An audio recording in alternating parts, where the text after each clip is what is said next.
పుదీనా జ్యూస్ కి కావాల్సిన పదార్థాలు ఏంటో ఒకసారి చూసేయండి. కీర దోస ముక్కలు 2 కప్పులు, పుదీనా 1/2 కప్పు, అల్లం చిన్న ముక్క, ఉప్పు చిటికెడు, పంచదార 1 టేబుల్ స్పూన్, తేనె 2 టేబుల్ స్పూన్లు, నిమ్మరసం 1/2 టీ స్పూన్.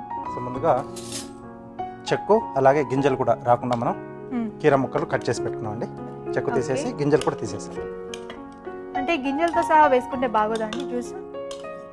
అంటే కావాల్సిన వాళ్ళు వేసుకోవచ్చు, లేతగా ఉంటే మనం గింజలు కూడా వేసుకోవచ్చు. ఓకే, లేకపోతే ఏదన్నా కొంచెం ముదిరిందైతే మనకి చేదు వస్తుంది కదా.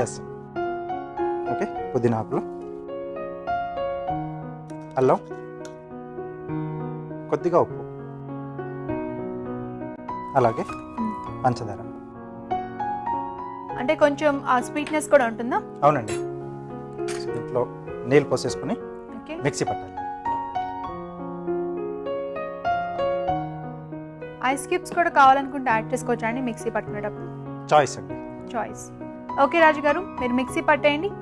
ఓకే రాజు గారు, జ్యూస్ రెడీయా? రెడీ అయిపోయిందండి. ఓకే, బౌల్ ఇస్తారండి, వడగట్టుకోవాలి మనం. ఓకే,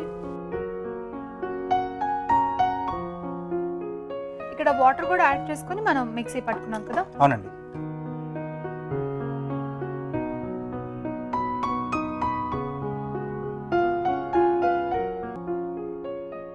అంటే మనం దీన్ని వడకట్టకుండా అలా డైరెక్ట్ గా తీసుకోవడం వల్ల అల్లం అవన్నీ కూడా తగులుతూ ఉంటాయండి. అంటే కొద్దిమందికి అలా తీసుకునే ఇది అలవాటు ఉంటే మటుకు అలా తీసుకోవచ్చు వాళ్ళు. Okay,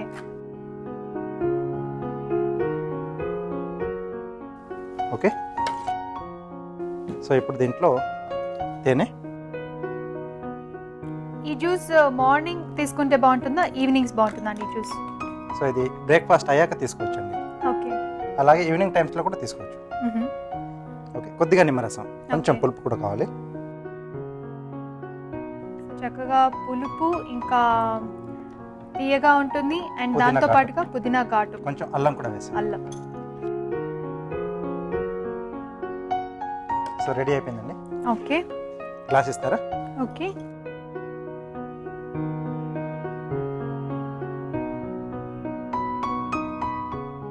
so light green colour లో ఉంది జ్యూస్. అవునండి. సో పుదీనా లీఫ్ వేసుకుని